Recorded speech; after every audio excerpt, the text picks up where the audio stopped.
It was the quietest evening of Michael Caldwell's life.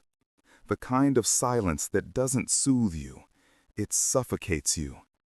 On his 68th birthday, the sprawling lake house in upstate New York felt more like a mausoleum than a home.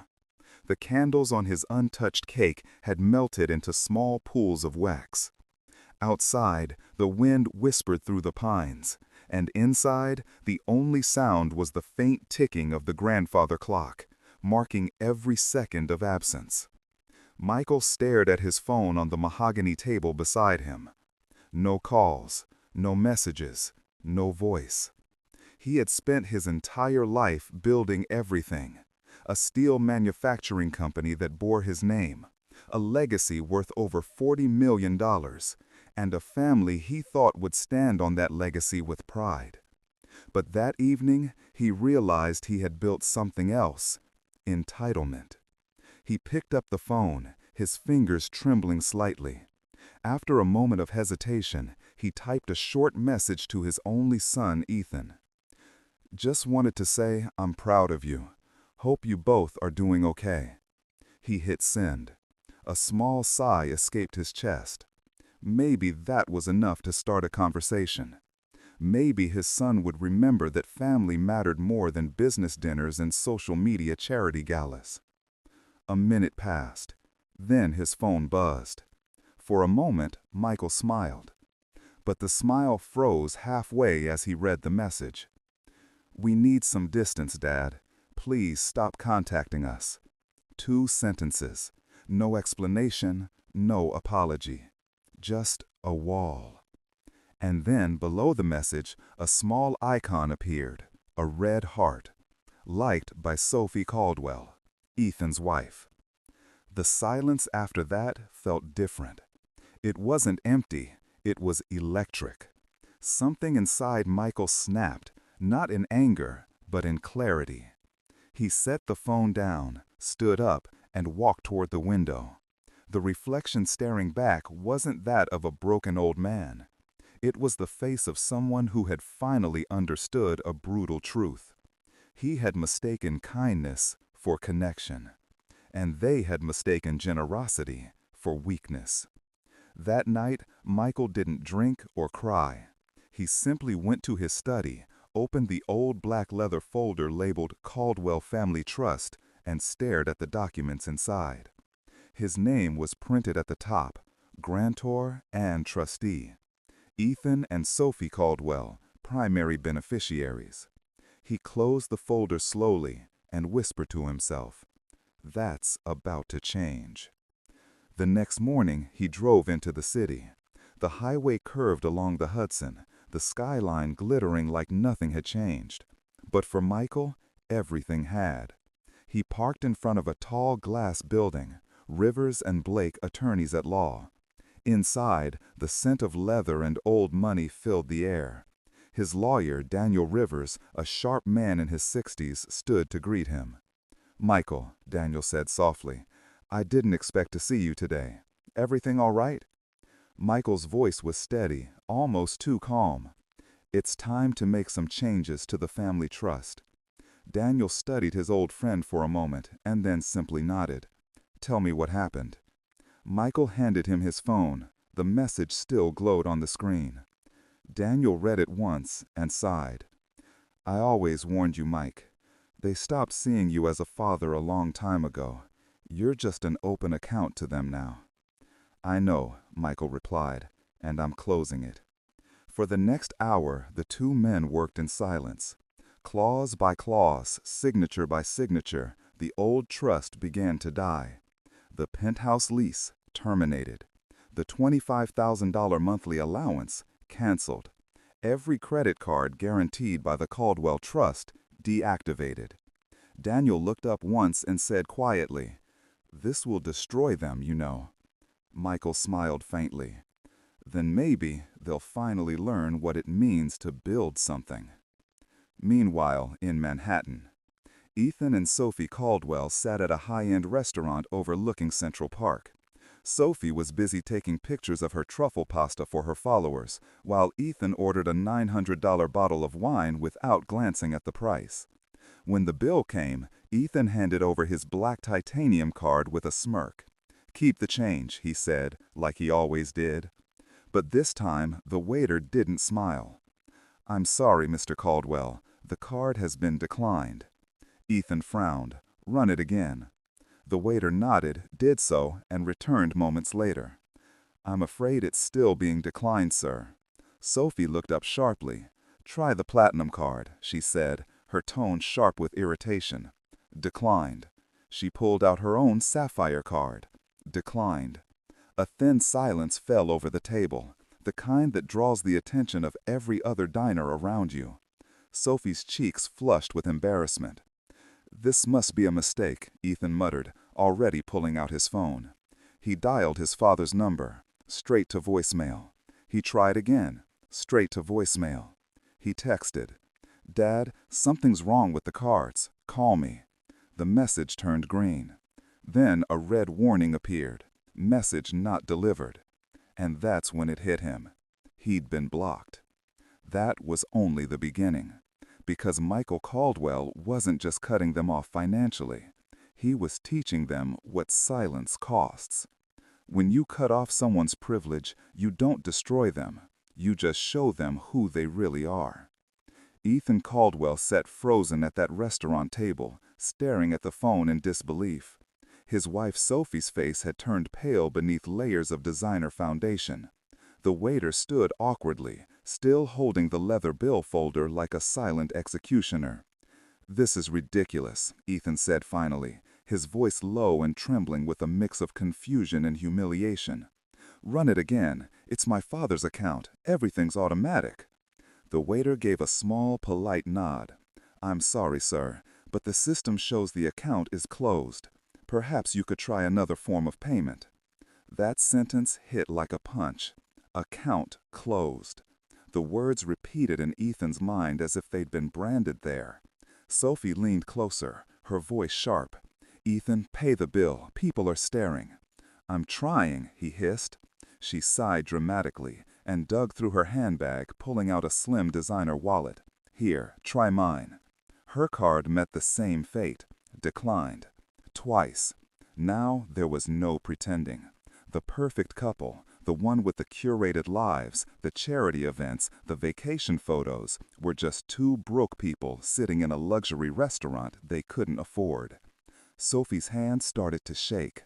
"Ethan, what's happening?" He swallowed hard. "I don't know. I'll call my father." He dialed again. Voicemail. Texted. Message not delivered. He refreshed again and again. Same thing. Blocked. They left the restaurant in silence. Sophie's heels clicked sharply against the pavement, echoing through the cold Manhattan air. When they reached their car, a white Mercedes G-Wagon, Ethan tapped his key fob. Nothing. The lights didn't blink. The doors didn't unlock. He tried again. Still nothing. A tow truck idled at the corner of the block. The driver stepped out with a clipboard. "Mr. Caldwell?" "Yeah, what's going on?" Ethan demanded. "Vehicle repossession, sir. Unpaid lease under the Caldwell Family Trust." The driver flipped a page on his clipboard. "Been 3 weeks overdue. We've got the order right here." Sophie's voice cracked. "Unpaid? That's impossible. Everything comes from the trust." The man shrugged. "Not anymore, ma'am." She stood frozen, watching as the man attached the car to the tow hook. Her world, the carefully curated illusion, was unraveling one humiliating moment at a time. That night, they argued for hours in their penthouse. "You must have done something," Sophie screamed. "Your father adored you. Why would he just cut us off?" Ethan paced the floor, hands running through his hair. "I don't know. Maybe he's sick. Maybe he's losing it." "Or," she snapped, "he finally realized you're just using him." That one landed like a slap. For the first time in years, Ethan had no comeback. He sat down, buried his face in his hands. Outside, the city lights flickered against the glass. Inside, something else began to flicker, a sense of fear. Because deep down, Ethan knew exactly what had happened. His father's silence wasn't an accident. It was punishment. The next morning, the first cracks became craters. The cleaning service emailed Sophie, "Contract suspended due to non-payment." The doorman, usually polite and deferential, avoided eye contact. Their gym memberships, spy accounts, and wine subscriptions all frozen. Ethan tried calling his father again from a friend's phone, straight to voicemail. Then came the banking notification. All linked accounts under the Caldwell Trust are closed. Their $25,000 allowance gone. The trust cards declined. Their apartment technically not theirs. The deed was under the family trust. Sophie stared at the eviction notice taped to their door a week later, her hands trembling. Vacate within 30 days due to non-payment. She tore it off and threw it across the hall. "Ethan, tell me this is a joke." He didn't answer. He was already on his laptop, desperately searching for ways to transfer money, to move funds, to call lawyers. But every path led to the same name: Michael Caldwell, sole trustee. Meanwhile, 60 miles away, Michael was in his garden. He trimmed his rose bushes carefully, each snip of the shears as precise as a signature. His phone sat on the porch table, silent, face down. The world that once revolved around Ethan's demands now revolved around peace, purpose, and control. Daniel Rivers, his lawyer, called that afternoon. "They're calling me non-stop," Daniel said with a faint chuckle. "Dozens of times a day. You've become their favorite ghost." Michael smiled faintly. "Let them haunt themselves. They asked for space, Daniel. I'm giving it to them." Days turned into weeks. Ethan and Sophie sold everything they could: watches, handbags, furniture, just to survive. The same luxury items they flaunted on Instagram were now tagged on resale sites. Each sale felt like another piece of their pride being stripped away. Each day without an answer from Michael was another silent lesson in consequence. The glamorous couple who once bragged about financial freedom now stood in line at a neighborhood grocery store arguing over whether they could afford organic milk. Sophie's tone grew sharper each day. "This is your fault. You pushed him too far." Ethan slammed the shopping cart. "He's my father. He's supposed to help me." "Help?" she scoffed. "You mean fund your entire life." For the first time, her words didn't sound cruel. They sounded true. And that truth burned deeper than any insult. That night, Ethan sat on the floor beside the dark window, his phone in hand. He opened his old messages with his father. Years of simple, "Thanks, Dad," short calls, and reminders about money transfers. Not one message of gratitude. Not one memory shared. Just transactions. He realized painfully that somewhere along the way, their relationship had turned into a business, one he had bankrupted. With entitlement. The next morning, the eviction became reality. Their furniture was hauled out under the eyes of silent neighbors. Sophie hid her face behind oversized sunglasses, but humiliation clung to her like perfume.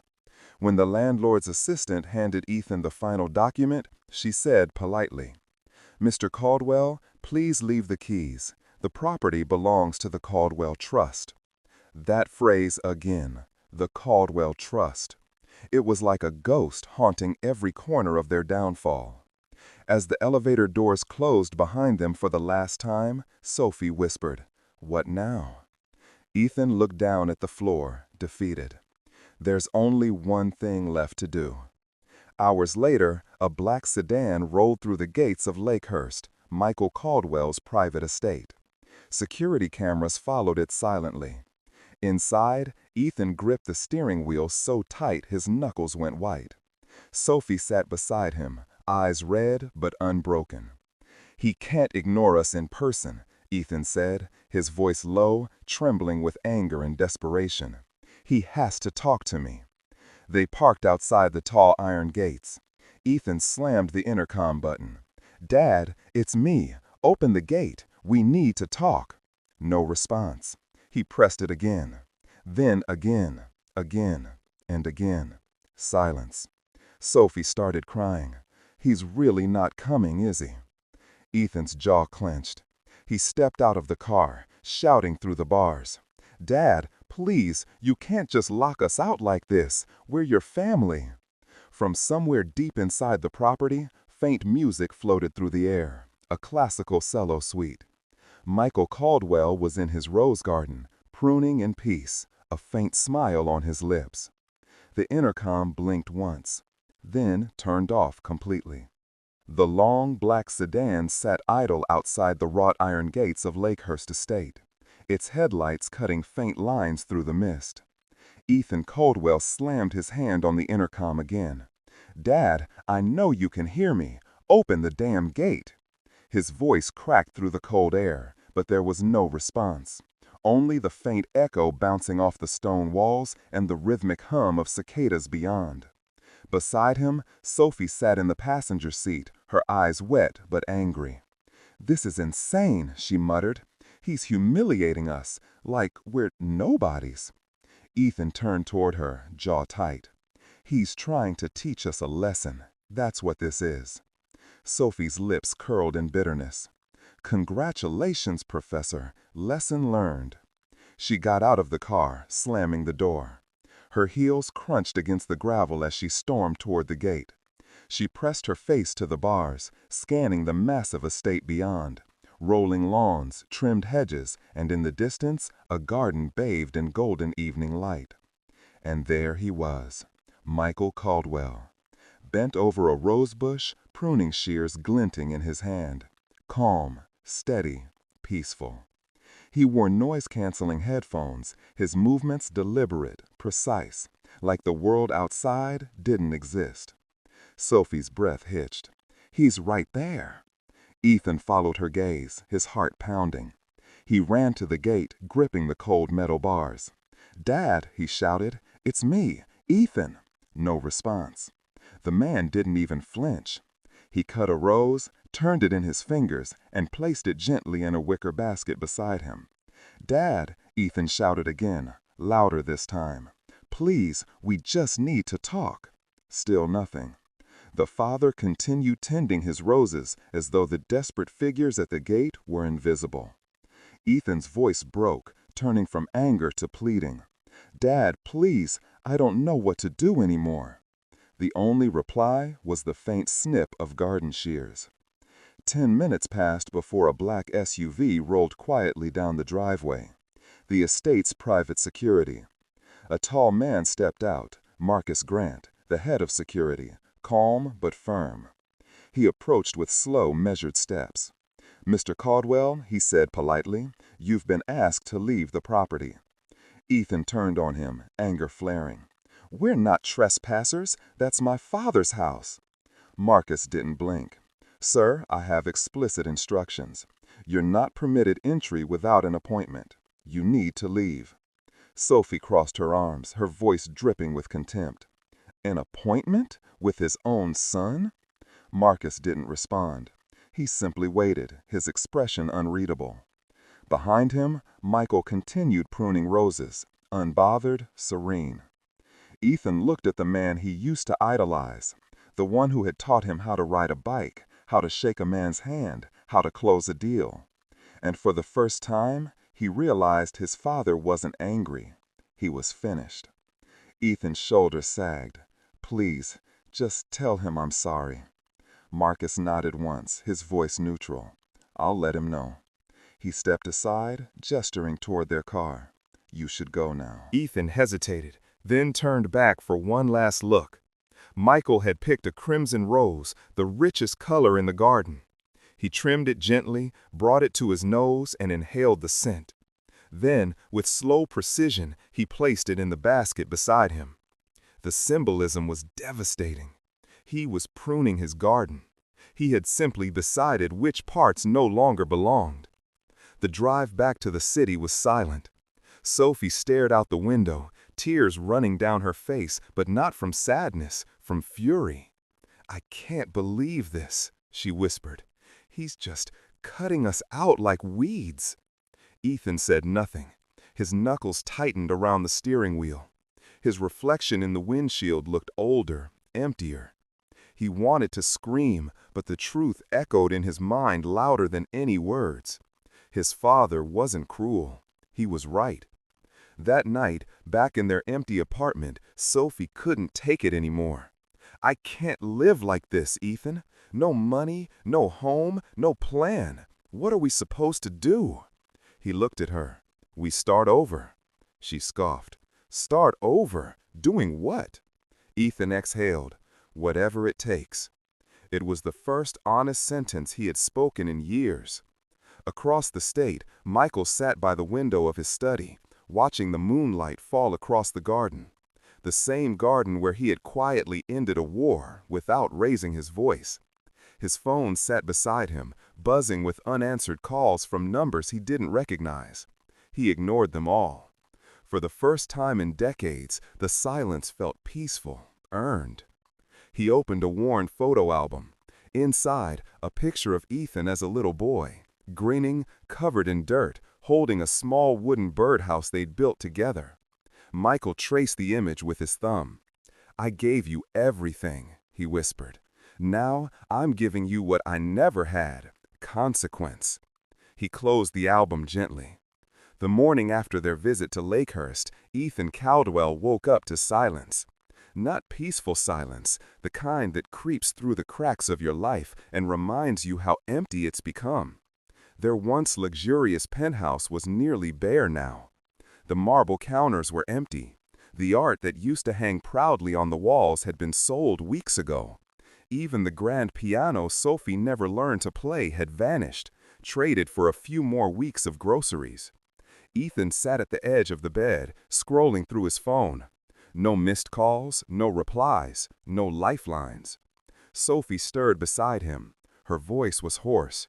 "Any word?" He shook his head. "Nothing." She sat up, pulling the sheets around her like armor. "He's not human. Who does that to their own son?" Ethan didn't answer. He just stared out the window, at the city skyline they were about to lose. The eviction notice on the counter said they had 7 days left. After that, even this hollow shell of a home would be gone. That afternoon, a knock echoed through the empty hallway. Ethan opened the door to find a man in a crisp suit holding a clipboard. "Mr. Caldwell?" "Yes?" The man handed him an envelope. "Notice of repossession for the remaining furnishings and assets. You have 72 hours to vacate." Ethan didn't even have the strength to argue. He just nodded and closed the door slowly, leaning his forehead against the wood. Sophie stood behind him, arms crossed, eyes red. "What now?" He turned to her, his voice small. "I'll figure something out." Her laugh was bitter. "You've been saying that for weeks." And then, as if something inside her cracked completely, she whispered, "Maybe he was right about you." Ethan froze. "What did you just say?" "You heard me." Her voice trembled. "You've been waiting your whole life for someone else to fix your mess. Your father, your lawyers, your trust fund, and now you're angry because for once no one's saving you." The silence that followed was heavier than any argument. Finally, Ethan said quietly, "You can leave if you want." She looked at him for a long moment. Then she turned away. "I might have to." She didn't mean it, not yet, but the words hung there like a shadow. Meanwhile, at Lakehurst, Michael Caldwell sat in his study, a cup of black coffee steaming beside him. His lawyer, Daniel Rivers, entered the room holding a file. "They've sold nearly everything," Daniel said, setting it down on the desk. "The watches, the handbags, even the car. Their accounts are dry. I'm told they've been calling from borrowed phones." Michael nodded, expression calm. "And?" "They'll break soon," Daniel said. "You've made your point." Michael looked out the window at the garden beyond. The roses, the perfectly cut hedges, the quiet order of his world. "I'm not trying to make a point," he said softly. "I'm trying to give my son a chance to rebuild, from nothing, the way I did." Daniel hesitated. "You're sure he can handle that?" Michael smiled faintly. "He won't have a choice." That night, Ethan sat in the dark living room, the city lights flickering through the window. He hadn't eaten all day. The fridge was empty. His pride, emptier. He scrolled through his call log. His father's number was still there, gray and unreachable. He hovered over it, thumbs shaking. Then he pressed call. It went straight to voicemail. "Dad," he began, his voice low, cracking. "Please, we're not okay. Sophie's falling apart. I'm trying, but everything's gone. Please, just call me." He hung up, breathing hard, eyes wet. He didn't notice Sophie standing in the doorway, watching him. For the first time, her anger had melted into something else. Pity. She walked over, sat beside him, and took his hand. "We'll get through this," she whispered, "together." But the way her voice wavered told him even she didn't believe it. Days passed. Then came the breaking point. A final knock on the door. Another envelope. This one read, "Final notice, property seizure, immediate eviction." That was it. They packed what little they had left, a few bags, some clothes, a single framed photo of their wedding day. As they stepped into the hallway, Sophie turned to look back one last time. All the marble, the chandeliers, the art, it was gone. All that remained was the echo of everything they'd lost. Down on the street, Ethan started the old sedan, the last thing not yet repossessed. "Where are we going?" Sophie asked. She didn't answer at first. Then, through clenched teeth, he said, "To him. I don't care what it takes. He's going to listen." The drive to Lakehurst felt longer this time. Neither of them spoke. The road twisted through autumn forests, golden leaves falling like the last remnants of their old lives. When they reached the gates, the security lights flickered on, motion sensors recognizing the same unwanted visitors. Ethan pressed the intercom once. Silence. Then again. Nothing. A third time, the buzzer stayed dark. He stepped back, rage boiling over. "You think this makes you powerful?" he shouted at the gate. "Ignoring us doesn't make you right. It makes you cruel." From deep inside the estate, the faint hum of a cello drifted again. The same calm, graceful melody as before. Michael Caldwell was in his garden, pruning roses under the late afternoon sun. He didn't look up, didn't even pause. Sophie grabbed Ethan's arm. "Stop it. He's not listening." He ripped his arm free. "Then I'll make him." He shook the gate violently. The metal rattled but held firm. Finally, he sank to his knees on the gravel, the fight leaving his body. "Please," he whispered. "Dad, I'm sorry." Sophie knelt beside him, her face buried in her hands. They stayed like that until a black SUV rolled up again. Marcus, the security officer, stepped out softly this time. "Mr. Caldwell," he said softly this time, "it's time to go." Ethan looked up at him, tears in his eyes. "Can you at least tell him I said sorry?" Marcus hesitated. Then he nodded. "I'll tell him." He waited as they got back in the car. The sedan pulled away slowly, the sound of gravel fading into silence. From his study window, Michael watched the car disappear down the long driveway. He didn't move, didn't speak.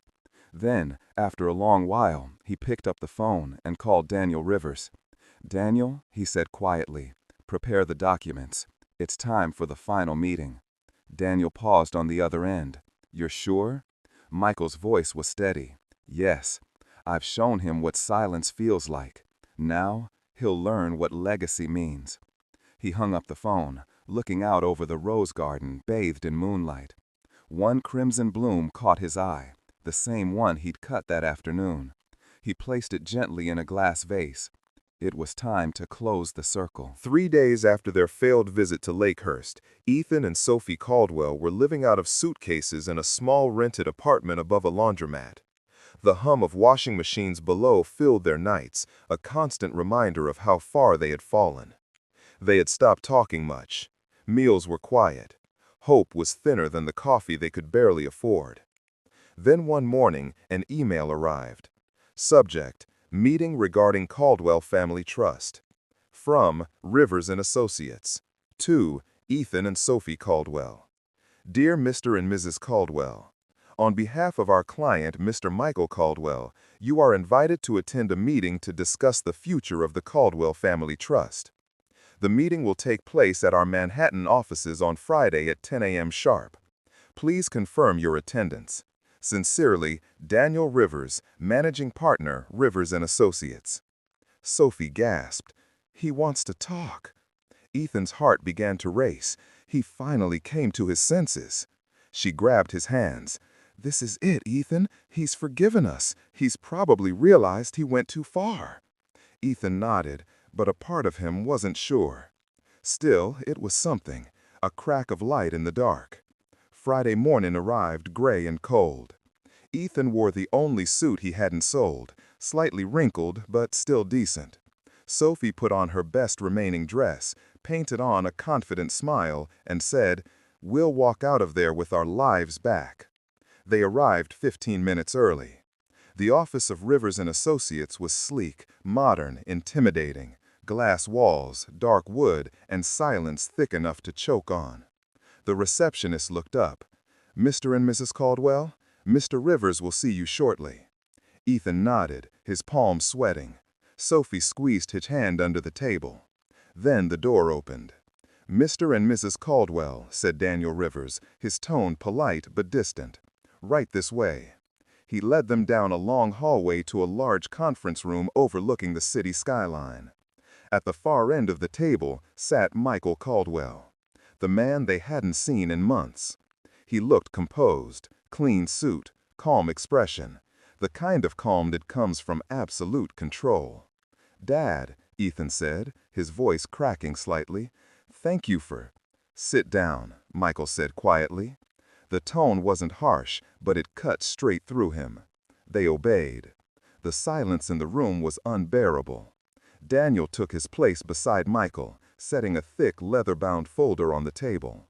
The gold letters read, "Caldwell Family Revocable Trust, amended and restated." Michael's gaze never left his son's face. "You said you needed to talk, so talk." Ethan straightened in his chair, rehearsing every line he'd practiced in his head for days. "Dad, we made a mistake. I made a mistake. That text, it was stupid.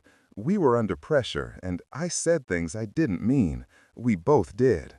He glanced at Sophie, who nodded tearfully. "We never wanted to hurt you," she said softly. "We love you. We were just overwhelmed." Ethan leaned forward, desperation rising in his voice. "Dad, you taught me everything I know. Business, family, hard work. I just want a chance to make things right." Michael's face didn't move, no flicker of emotion. He sat perfectly still, hands folded. When Ethan finally fell silent, Michael spoke. "Are you finished?" The words were simple, cold, controlled. Ethan nodded. "Yes." Michael reached for the folder, slid it across the table. The leather made a soft hiss as it moved over the polished wood. Then, "Read." Ethan frowned, flipping it open. Sophie leaned close beside him. Their eyes scanned the pages. And then panic. Michael's voice broke the silence, calm and steady. "As of this morning, Clause 3.1, naming you, Ethan Caldwell, and your wife as primary beneficiaries, has been legally removed." Ethan froze. "What?" "Clause 3.2, Michael continued, the provision guaranteeing your monthly allowance, credit accounts, and housing has also been terminated." Sophie blinked in disbelief. "You can't." "I can," Michael said, "and I did." Daniel Rivers added in a quiet, professional tone, "These changes are irrevocable. The assets are no longer tied to your names." Ethan's eyes dart through the document, desperate to find some loophole. "Then who's getting it?" Michael turned to the next page, his tone almost surgical. Clause 4.1, all assets, valued at $34 million, will now establish the Caldwell Scholars Foundation, a perpetual endowment for students from low-income backgrounds pursuing degrees in engineering and business at New York State University. Ethan stared at the page, his mouth dry. "That's the school I dropped out of." Michael nodded slowly. "Yes, I thought it was time someone actually finished what I started paying for.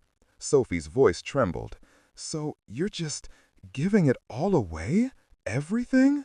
Michael looked at her calmly. No, Mrs. Caldwell, I'm investing it in people who understand what effort means. Ethan's face was pale, his lips quivering. Dad, please, we're your family. Michael's eyes softened just slightly. Family isn't defined by blood, Ethan. It's defined by respect. And you taught me that by forgetting it. Silence filled the room. Sophie began to cry quietly, mascara streaking down her face. Ethan just sat there, staring at the document like it was a gravestone. Finally, Michael rose from his chair. He adjusted his cufflinks, straightened his jacket, and said, "You both asked for space. I gave it to you. Now I'm giving you something better. Freedom. No more dependence, no more excuses, no more safety net." He turned to leave, but paused at the doorway. "You wanted to live without me. Now you'll learn how." The door closed behind him with a quiet click. The sound echoed in the enormous room like a gavel falling. Ethan stared down at the papers, his vision blurring. Sophie buried her face in her hands. Daniel Rivers cleared his throat softly. "If you need copies of the final documentation, my assistant can provide them." He stood and left the room, leaving them alone, surrounded by $34 million of vanished comfort. For a long time, neither of them spoke. Finally, Ethan whispered, "He really did it." Sophie looked up, her voice hollow. "He didn't just take our money, he took our name." That night, Michael sat in his garden beneath the stars. The same garden where this entire war had begun. The roses swayed gently in the breeze, and the fountain whispered softly nearby. Daniel called. "It's done. They signed the acknowledgement forms." Michael nodded. "Good." "You know," Daniel added, "I've handled hundreds of families and inheritances, but I've never seen one handled this quietly." Michael smiled faintly. "Noise teaches nothing. Silence teaches everything." He hung up, leaned back in his chair, and listened to the wind moving through the garden. 6 months had passed since the meeting at Rivers and Associates. Winter had come and gone, and spring had returned to the quiet hills of upstate New York. At Lakehurst Estate, the roses were in bloom again, hundreds of them, red and white, their fragrance drifting gently through the morning air. Michael Caldwell stood in the middle of the garden, pruning shears in hand, sunlight spilling over his shoulders. He looked different now, lighter somehow. The deep lines of exhaustion that used to mark his face had softened. The silence that once haunted the house now comforted it. Because this silence was no longer about absence. It was peace. That afternoon, he stood at a podium inside the auditorium of New York State University. The room buzzed with energy. Students, family, and faculty filled the seats. Banners hung across the walls. The Caldwell Scholars Foundation inaugural ceremony. Michael looked out over the crowd. Bright-eyed young people from all walks of life, their faces lit with excitement and hope. He smiled. 6 months ago, he began, his voice steady and rich, I made a decision that changed the course of my family's story. I realized legacy isn't about money you leave behind. It's about values you pass on. He paused, letting the words settle. When I started my company 50 years ago, I had nothing but a set of tools, a sketchbook, and a belief that effort mattered more than luck. That belief built everything I have, and it's the same belief that built this foundation. The crowd listened in silence, hanging on every word.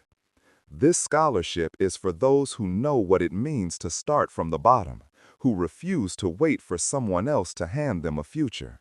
He smiled softly. People who earn what they become. The room erupted in applause. For the first time in decades, Michael felt something real, not pride born from wealth, but from meaning. He stepped away from the podium and shook hands with each of the first recipients, young men and women who would one day carry his name not as heirs, but as builders. That evening, back at Lakehurst, the house glowed under the golden light of sunset. Michael poured himself a glass of red wine and stepped out into the garden. The air smelled of roses and rain. He sat down in his favorite chair by the fountain, the same spot where he had once blocked his son's calls. For the first time in a long while, his phone buzzed on the table. He almost ignored it until he saw the message preview. Unknown number. Dad? Just one word and a question mark. Michael stared at the screen. There was no anger in that word, no demands, just a question. He didn't reply immediately. He set the phone down gently and leaned back, listening to the rustle of leaves. He could almost hear the echo of a boy's laughter. Ethan, age 6, running through the same garden with grass-stained jeans, chasing butterflies. A memory that felt like sunlight. For a long moment, Michael sat in silence. Then, finally, he smiled. Not with triumph, not with bitterness, but with something gentler, contentment. Meanwhile, across the city, Ethan Caldwell stood on the loading dock of a distribution warehouse, clipboard in hand, wearing a reflective vest. His hands were calloused now. His shirt smelled of sweat and work. But his eyes, they were clear. He had found a job. Not glamorous, not easy, but honest. Every paycheck felt like a small miracle. Every bill he paid with his own money felt like redemption. Sophie worked too, managing a small boutique on the edge of Queens. Her days were long, her feet sore, but she had started smiling again. Real smiles, not the ones made for social media. Their life was quieter, smaller, harder, but it was theirs. One evening, Ethan came home after a long shift. The sun was setting through the window, casting amber light over their modest apartment. Sophie sat at the table, writing out their monthly budget. Ethan placed a single red rose, bought from a street vendor on his way home, in an empty glass. She looked up, surprised. "What's this?" He smiled faintly. "Just something that reminded me of him." Her expression softened. "Have you talked to him?" He shook his head. "Not yet, but I sent a text." "Did he reply?"